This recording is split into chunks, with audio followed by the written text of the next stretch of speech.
again. How is everyone today on this beautiful South Florida day? This is episode number 3, and my name is Kim Bolufe, and I'm here with Alexandria Bolufe. This is Do You Have It? This is our podcast. I hope you join us every week, and we have Brian here to interview us again. Hi, I'm excited to be back again. I had quite an experience with you guys in the last 7 days or so. I had the full Bolify. Is that the plural of Bolufe? That's what we're going to do. That's what the Bolifus? The one Bolifum. we call our team the Bolufettes. The Bolufettes. I had the full experience. But you were bullified. I was bullified. Yeah, I think last time I was on here, we were talking about how I was nervous going into it. And? It was awesome. It was, but now I feel like you're looking at me and you're like, oh, we showed you what you could look like. Why are you back in your civilian clothes again? I couldn't believe how good, a couple things, not to get off. This is not my show. I'm not hijacking it. But from the minute I walked in, well, explain what you had me do. Explain what I did, and then I'll explain my experience with it. Okay. Of course, Brian does have it. He has it on the inside. So we want to help him to show and reveal that he has it on the outside. This is what we do. So he walks in just as he is, which is Brian. Casual chic. Yes. Well, Emphasis on the casual. Yeah. And then... Rumpled contemporary. Yes. Contemporary casual, but his style, which is okay. It's his style. It's what he knows and what makes him comfortable. It's 1,000% absolutely okay. However, when people book an appointment with me and when Brian comes in and he's on the live show, I'm going to show him how to have the it on the outside. He comes in as he is. We have champagne ready for him, and we ask his friend that came in with him, Christina, what kind of music. She told us the music. I don't know if she got the music right because he later on said, this is not what I like to I'm like, listen give me to." some 80s hip hop. Yeah. Trying to set the mood. Yeah. And then he's just looking around, and we put him in all these clothes he would never, ever choose. I guess his height. I can tell his size, pants. It was the most remarkable thing. I mean, I know you have talent, but there's like my height, which is very controversial. So I am 5'11" and 3/4. Okay. I do not want to be one of those guys accused of lying about their height and saying they're 6 feet tall. I am literally 1/4 inch below 6 feet tall. Sorry. I like to round up. Ladies like to round down. If you say you're 5'11", you're 5'9", and so on. Nobody believes it, but I'm a legit 5'11", 3/4. I walk in and I go, how tall do you think I am? And you go, 5'11" and a half or 6 feet. Like, got that. And I'm like, wow, how did you get that? Then you guessed my pant size, which I've been walking around with the wrong pants, apparently, for 20 years or so. And you said, I think you're a 32. And I said, I haven't been a 32 since I was 32. But I was. So I've been wearing the wrong size pants. I didn't know. So everything that you chose for me fit better than anything that I choose for me. And the way that you start, and we talked about this last time, that the number one mistake that men makes is we get the fit wrong. Correct. And when you get the fit right, your body feels better, you stand straighter, and then the clothes start to do the work for you. So you picked out some clothes in colors I would have never picked, in fabrics I would have never chosen or even knew there was anything that soft, combinations that I would have never put together. I felt cooler. I felt more confident. And we went through, 8, 10 outfits. And every single one, I just, and I'm not here to do an infomercial for you, but I'm somebody who was hopeful yet skeptical going in. I can't say enough about how the reaction I got, because you posted a bunch on social media and it went live and everything. People that watch like, why don't you dress like that? You would be so much more impressive if you dress like that. So again, I have to go back in and do a full shopping spree. But I couldn't just pick a couple things because they were all good. Yeah. And so that showed me a little bit of your talent. It's a gift. And the fact that you have experience with you like to frame this was the modern CEO, but literally this was just a bunch of sort of dad bod guys that are going in there, which I am one.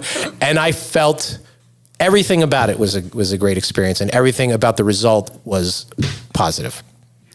Well, thank you very much. Of course, if you've never booked an appointment with me and you've never really allowed us, anyone, this is man, woman, couple, show you the transformation just by taking you outside of your box just slightly, not even a lot. Yeah. You could be skeptical until You experience it. I mean, I went from never thinking I should wear white pants to only wanting to wear white pants. you looked fantastic. You did look good in the I white felt wealthy. pants. You were like, this can go with the white pants too. Right. I'll wear white pants after St. Patrick's Day. It was great. The jackets were.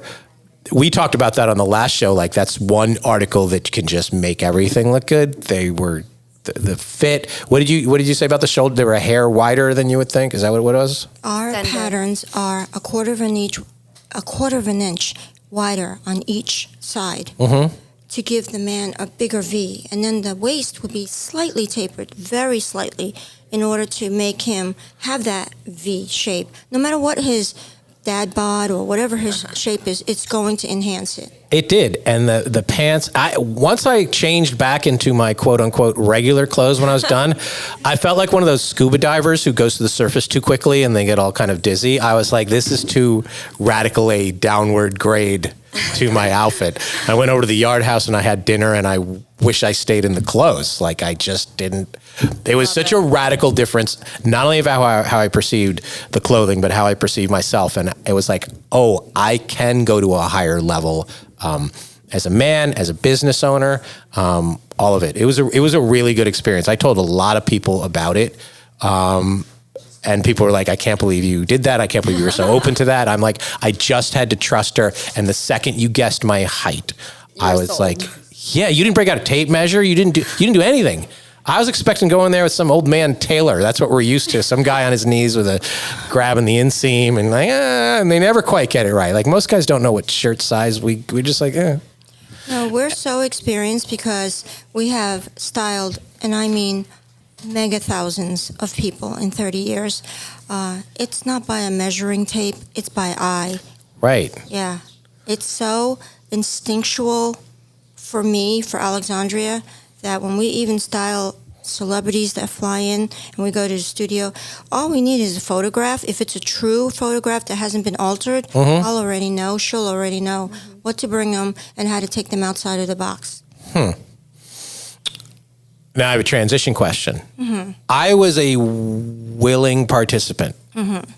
Men don't fuss as much about their fashion. They don't care as much about it, generally speaking. No offense to some of our fashion dudes out there. It has to be different telling another woman what she should do or what to do or what is right or what is wrong. What's the process? What's the difference in the processes? Well, first, she has to, when she walks into the store, it's about the emotion. The music that's playing, the way the store smells, and the colorful, vibrant store, the chandeliers and all the colors. So instantly that she's going to connect to that immediately. Then she sees someone that greets her. Hello, welcome.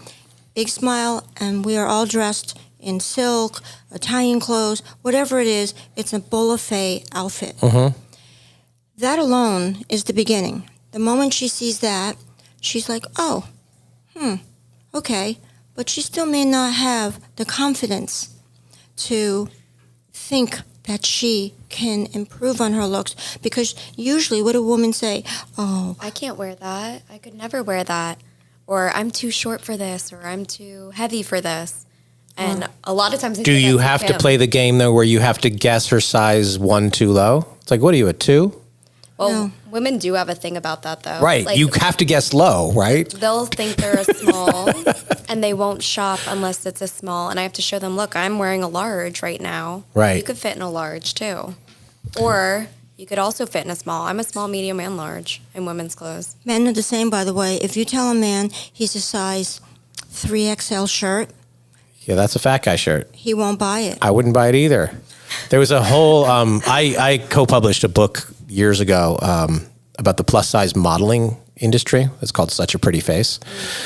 And how even the women in that business would never want to put on the 22, their size. Like there was a limit in their brains. There's a limit in the way the stores would go. The stores would only carry up to 14 or something like that. There's such a psychological thing, and it's got to be really delicate for two women, and there's a lot more women who work for you, to have these conversations about what they should and should not do and where. And I mean, I just think it's harder girl to girl. It's girl on girl crime, you know?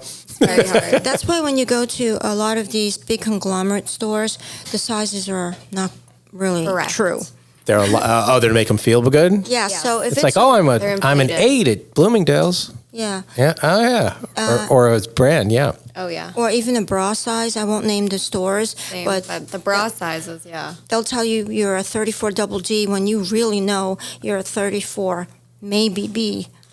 Oh, because they want you to believe you're a double D. Like, oh my gosh, I'm a double D. They measured me. Same thing with women's clothing in these big conglomerate department stores and a lot of the big chain stores. They'll put a size small, but it really is more of a large. So they feel really good. Not one size up. Oh, it's like, I'm a 0 in Donna Karen. Yeah. Yes. Exactly. Oh, dirty little secret. Yeah. We don't do that. We don't talk about the size. We just say, here. Try this on. Well, so you don't ask them. No, never. I already know when I take one. You know women just as well as a man size? Of course, because There's more variables. I think it's easier because we're women, so we know what fits us. So you can just gauge it based on that. And we know what a woman wants to camouflage and what she wants to enhance. Okay. So we already know, and we don't talk about the size. We just show them because, again, if they don't look good, we don't look good. So we have to get it right first time. You can't make a mistake. The first outfit, if it doesn't feel right, they don't trust it. See, that's the thing you do with me. The first outfit, I kept wanting to try on more. It's such a bad experience for them. I mean, I was in the town center mall the other day, and I was just like working, and there's a bikini shop in there. I wasn't shopping for a bikini, but I was just like, that has to be rough because the women want perfection. Bathing suits are the worst. Right, and they're the person working there has a hard job. The bathing suit designer it's just got to be rough. You want them to feel good in everything, and a lot of times a woman is not to that place in her brain that regardless of what you put it on. So you say you start with environment first to relax, to break down the non-fashion walls in her, right? Right. Did you always do that? Yes, music. She used to make her own CDs. Yes. In the days where you didn't have Spotify, CDs, we sold Bolufe CDs. tens of thousands of CDs, and the CD cover was Bolufe. Really? Off the red carpet. And we would play it in the store. People would love the music, and then they'd buy the CD. It would be music that... Like a DJ mix. Yeah, our own custom DJ mix. People would come in, they would feel so good. They start dancing. Even if they were shy, they started to move. You know that you are getting them ready to what's about to come. And then now today, and even back then, we would say, would you like something to drink? It could be a soft drink. It could be champagne, water. And if she comes in with her boyfriend or husband, do you want his input or participation, or you just like go sit in the boyfriend chair and stay out of this? Let us handle this. It's a double-edged sword. It is, because what he might want her in or what he might think feels good is just a different conversation. Well, when a couple comes in, I'm going to show the woman something that I know that when he sees her in it, he's going to say, wow, oh, no, you have to buy that. I'm going to buy that for you. Right. If she came in alone, I might show her something different. But when he comes in with her, she wants him to say, wow. Yeah. We talked about the jacket being sort of an essential part of a man's wardrobe. What is something that women need more? Is there one thing? Is it more accessories? Is it what? If there is one thing. Well, if you only had to choose one, I mean, And again, you can't choose one because my show talks about the outfit. Right. Just like your jacket, you can't. But you also said 3 pairs of jeans changes everything in a wardrobe for the man. Is that probably not the same for a woman? Is there something like that?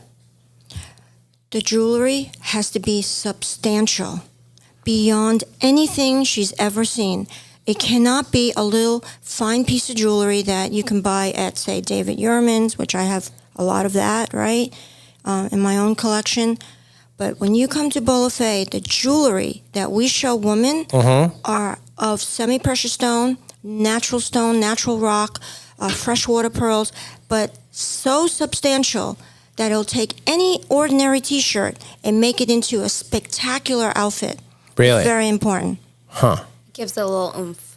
The accessories can bail it out, just like the pop of color for a man. Absolutely. It's one of the most important essential pieces to an outfit. Now, you grew up in a traditional Chinese home, or was it a little more out there? No. Very strict, very traditional. So when did you find your style, or when did you become to sort of, and I assure your style has evolved over the years, but when did you start to experiment beyond that sort of traditional Chinese world? Well, again, we talked about this, but for others that are tuning in, my beginnings is, looking at the television, a little girl coming from Hong Kong, not really knowing anything about the American culture. My first language is Chinese, but I learned English quick at the age of 4. I watch television, I see everyone on the red carpet, they wear these beautiful clothes. And in those days, you didn't have the internet, of course, you had magazines and newspapers. So every weekend, when the newspaper was delivered, I'd just go right to the fashion section. And in those days, they didn't have photographs in newspapers, they had sketches. So I'd look at all the sketches and see what they were wearing, and I would rip out all the pieces from the newspaper, and I would make a little collage for myself. So it was something that I was passionate about. And in time, I knew in time that would be one of my passions. If it wasn't that, it would be cooking. But there's a difference between designing it and wearing it. A lot of people are very conservative on that. You were described by somebody, I brought you up the other day because I said I was in your store and I said the experience, and they said you were beautiful and flamboyant. So at what point did you become flamboyant? I had to be a full-grown woman because my parents were so strict that they didn't understand that even in those days, if you had a little bit of your tummy showing, which in those days you wore hip huggers and you wore little crop tops, so part of your skin would show, my parents would just think that is taboo.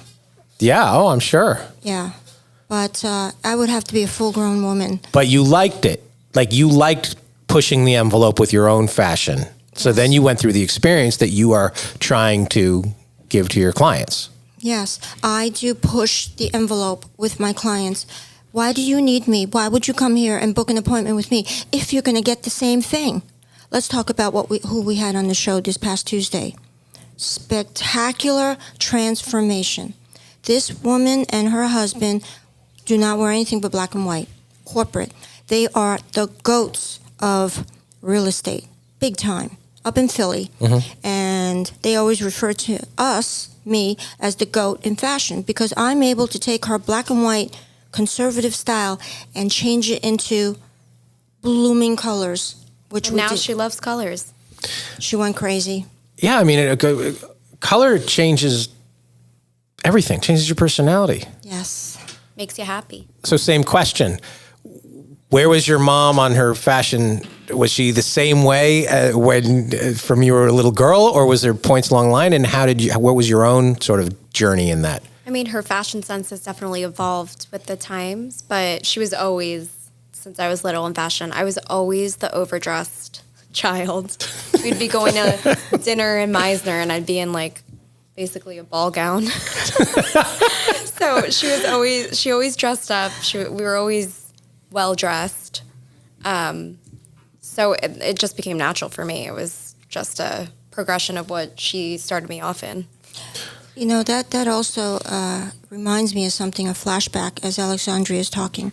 when I was a little girl, and remember there's 4 of us, and we're all a year apart, and we didn't have any money at all. And, it's part of the rags to riches story, the American dream.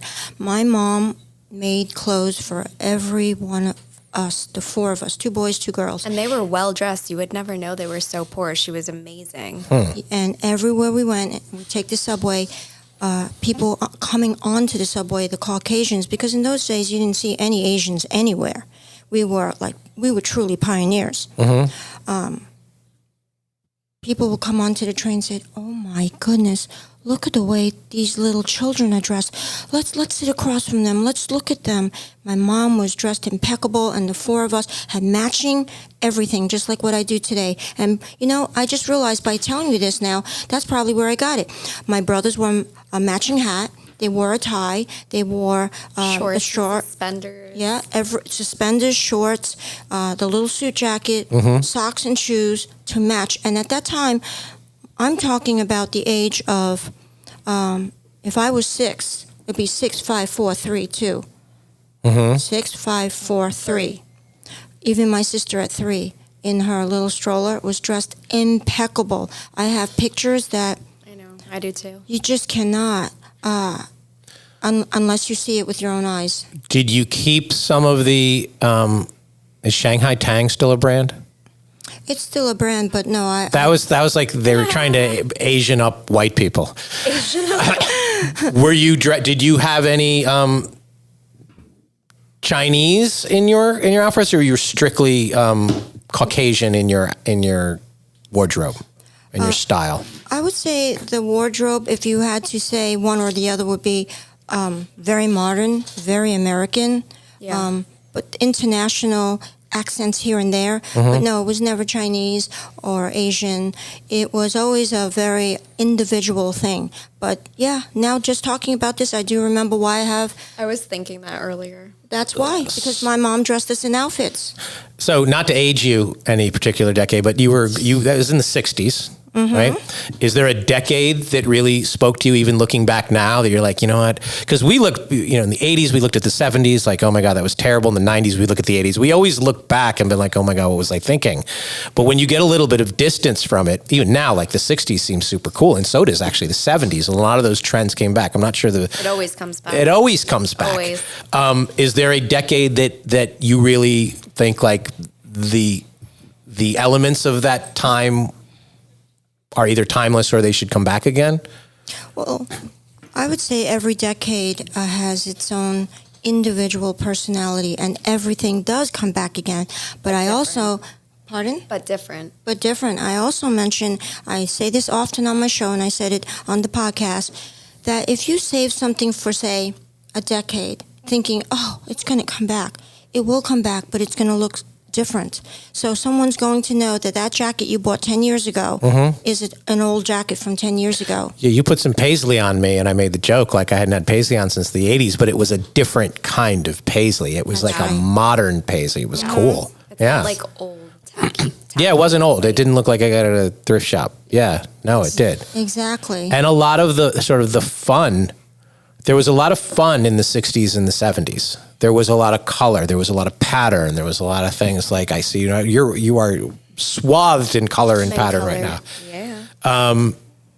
That does trickle down to personality. Yes. Like fashion is about individuality, but fashion is also fun. Yes. And there's a lot of eras that are too corporate and too uptight. The 50s were like that. The 90s were probably like that. That when you break, especially in a place where you are in South Florida, where people are trying to escape whatever their cold, gray, Northeast corporate world is, and they come down here, everything should be different, right? Well, this is, again, and I do say this on the show too, whenever you're on vacation and you took a photograph of yourself wearing something, let's say, outside of your box, maybe it looks a little Floridian, it's going to create a memory, just like a scent. Music, it creates a memory. Once you take that photograph with that beautiful beach hat, let's say, and a kimono over a silk outfit, and you were sitting in Meisner Park having lunch, you took that picture, that captures that moment, the feeling, a memory forever. So when they go back home, the clothes that they bought here in Florida will still be worn, depending on the season, where they come from, which normally is the Northeast. But it's always the Northeast people who are used to black and white. Well, I'm one of those people, and I grew up there, and my dad, like, I think tan was considered a color for my dad. Like, it was dark suit, white shirt. It was he dressed like a black and white picture. Yeah. And to me, like, I have business here. I've been coming here for 50 years to Florida. Every time I land here, I feel like I'm going on vacation. That's right. Even if I'm not. And that feeling, Florida always feels like vacation. Yeah. I don't care how hard you have to work here, and I work hard here, and I might go months without seeing the beach. Doesn't matter. There's something about it, and that trickles into every element of your personality and your day and your interactions. It's just, being in that surrounding, And then dressing the part, feeling confident and alive and colorful. It is your personality. Brian, you have a big personality. You love interviewing people. You talk. You love going to restaurants. You just enjoy coming to Florida. Now, if you dressed that part as well, it would just magnify the experience. There's usually one day of the year. We talked about Halloween on one of the last podcasts, but there's one day of the year for me that I always pushed the envelope and was out of that comfort zone. And that was I went to the Kentucky Derby almost every year. And the Kentucky Derby gives you freedom as a man to see seersucker, hat, pink jacket, things that you have no other occasion. Either you don't know that you have occasions to wear them. You could wear them in your quote unquote real life, and you just don't. Yeah. You feel like you're going to a costume party, but you feel dressed up. The thing about the Kentucky Derby, if people have never been, so 150,000 people there, and 100,000 are dressed nice. You won't find that anywhere in America or anywhere in the world, pretty much.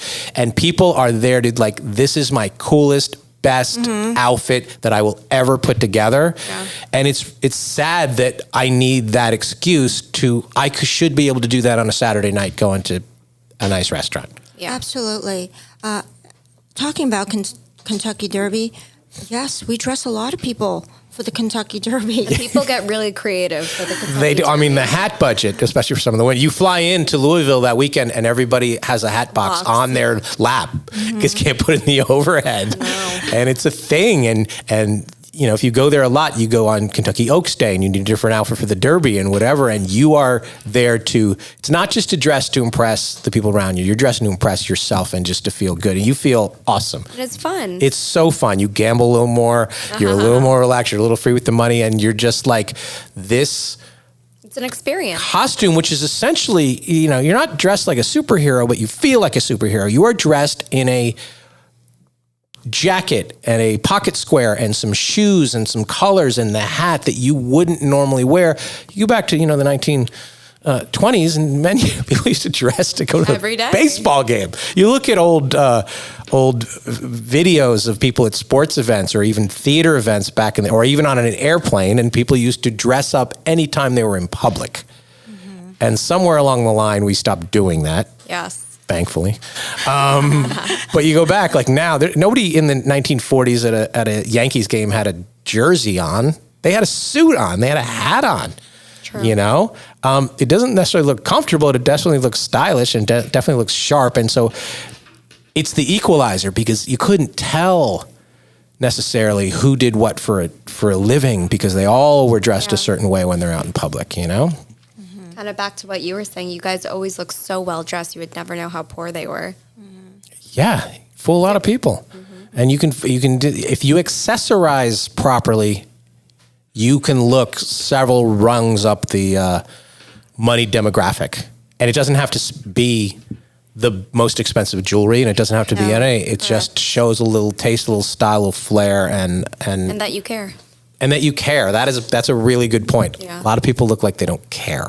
Yeah, it's very important. It's rough on a marriage. That you're happy. If he or she dresses like they don't care, there's a good chance they don't. Yeah. That's correct.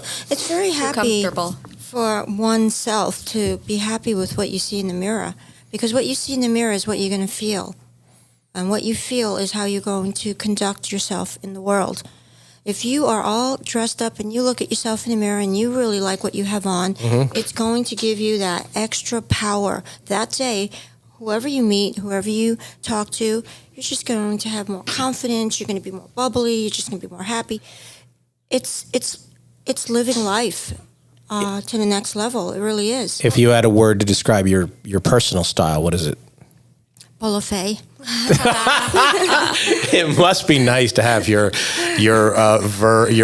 name turned into a verb or an adjective. Yeah, it is. I get that. So is there another? Is there? And somebody says, "Well, what is that?" It is a confident contemporary look for a man, woman, couple. It's today. Because you guys don't dress the same. No. And if I saw your clothes on a mannequin, I would know whose was whose. You both have a distinctive style. Yes. Alexandria, how would you describe your style? I would say mine's more comfortable. I dress for comfort. Yeah, me too. Not speed, comfort. But you Like, don't feel look it. nice. You look style. That is a unique thing. You're not just roaming around in Lululemon, which is nice, but it's and comfortable. But there's not a lot of style to it. Correct. You always have some color on, and you Yes. always have, and you have, just like me. You have your signature glasses, and it's like a look. You know. Yeah. I'm definitely like still stylish but comfortable, whereas Kim can still wear heels and think she's comfortable, whereas I can't. Yeah, comfort is very important. That's one of the key things about being a buyer and what the customer wants. So what I wear, even though it's more layered than the pieces that Alexandria wears, layered means the accessory, the little jacket, the cami, and the bottoms, and the shoes, and the purse. It still has to be comfortable, or I won't wear it. Florida's a little bit of a challenge because it's 100 degrees outside, it's 40 degrees inside. Yeah, and you exactly. You always need a jacket. You always need a jacket. You kind of do. California is tough like that, at least in the Malibu, Santa Monica, those places. It's never warm enough at night to be outside or to eat outside. It's always cold, but it might be 85 degrees during the day, and at some point it's going to drop 20 degrees. You have to constantly layer or have a coat, have a sweater, all that kind of thing. Yeah, so we always recommend for a woman to have a little wrap or a jacket that goes with everything in the trunk. I do. I keep a jacket and I keep multiple jackets in the car. And shoes. Speaking of shoes, if a woman is not comfortable in heels, just don't do it because it's going to ruin the way you look. If you look uncomfortable and you walk uncomfortably, it's going to ruin the whole outfit. It's going to ruin their facial expressions. Yeah, you can see when a woman's in pain walking in her heels, and you feel for her. Yeah. Can any woman walk in heels? Can any woman? Yeah. Is it a practice thing or some feet just you're not cut out for it? I think it is practice. It is practice, but the shoes that we make, the Bolufe brand, Those are comfy. it's a platform shoe where the front is almost the same height as the back, so your foot is not on an incline. We and put padding in it. a quarter of an inch to a half an inch padding as well. I can't wear shoes that are uncomfortable. I'm on my feet all the time, and I walk everywhere. So I would have to make a shoe, design a shoe, which I have. Did. So thousands. People will buy 4 or 5 colors. Because then you become spoiled. You get used to wearing these really comfy platform wedges that we sell. So then everyone needs every color because you can't go back to stilettos after that. You cannot be on an incline. I went to a wedding in Spain a few years ago, and the bride in the invitation told all the women, listen, rethink the heels because we're in cobblestone streets and you're going to have a problem. And the women, of course, tuned that out because they wanted to go outfit first and look good. Going dressy. And it looked at the reception like everybody had a sprained ankle. Like it all went bad for all of these women. They just they're like, I'll be fine. Nobody was fine. That's the worst. Like in Italy, when Alexandria and I traveled to Italy to do our buying, all the streets are these broken cobblestones, thousands of years old. Yeah. You cannot wear. At all. We saw some people and we're like, wow, they're brave. They must live here. So you brought that up, and that was weird because I was going to transition to that. What is it about Italy that makes it such a fashion place? Well, first of all, in Milan, all the styles are usually the big Italian brands are created there. And then the rest of the world. All the designers are from Italy. So it's a cultural thing that they have that. I mean, the Italians obviously are big personality people. They are. And they go with style to sort of reflect that. Yes. It starts off like that, and then it trickles down to the U.S. But absolutely, the Italians are known for beauty, perfection, something Fashion. different. Yeah. They're very well dressed there. Very. You go They to are. Milan, they like how we were talking about in the 20s, everyone was well dressed. You go to Milan now, everyone's well dressed. Yes. Somebody told me once that the French are well dressed because they go to Italy. That's probably true. It's probably true. Yeah, they have And access at this to that. moment, right now, in the world, for the U.S., the Italian goods are bigger than ever. Really? Yes, right now. It's always big and important, Italian fashion, but today, even more so than ever. Will that be the same in 3 years, 5 years? Maybe not. We'll see how it goes. But for now, that's what everyone wants, Italian goods. Is there a city in America that you think is underrated when it comes to style and fashion? Underrated. Underrated, that you're like, actually, you know what? You'd be surprised at Milwaukee. No, I'm not saying it's Milwaukee. But is there one that you're like, you know, everybody hits Miami, New York? Is there another one that you're like, you know what? They actually have it down there. No, that's... That's it? It's not Dallas? No. Dallas has its own unique style. Yes, it does. It's very flamboyant. It is. It's fun. You could very you could sell Western. insurance and wear a cowboy hat with a suit. Fringe is big there. Fringe is big too. Yeah. It's not for the rest Rhinestones. Yeah. of us in the Northeast or here in South Florida, but they have their own style, which is good too. I mean, fashion is your own style. They're It's- very confident in Texas. Yes. They're Fun, because then you visit Texas and you got to dress Yes. You could dress for differently than occasion. how you would dress here in Florida. It's like Nashville. The things you would Yes, wear in that's Nashville, right. you wouldn't necessarily wear to the Fringe. board meeting. That's right. Correct. They're very confident. There's just the right amount of silliness in it. That's Yeah. correct. And that's what makes it fun to visit. You want to visit because then you can dress up that way. I agree. All right, Pearl. All right, let's see. What's the pearl today? Okay. Here's the pearl that I would say for any entrepreneur or anyone trying to start their own business or anything, that never give up. No matter how many people put you down or how many times you fall, you always get up. Because the next time you get up, you know something more than the time that you fell. Never give up. Never let anyone tell you you cannot do this. It's good.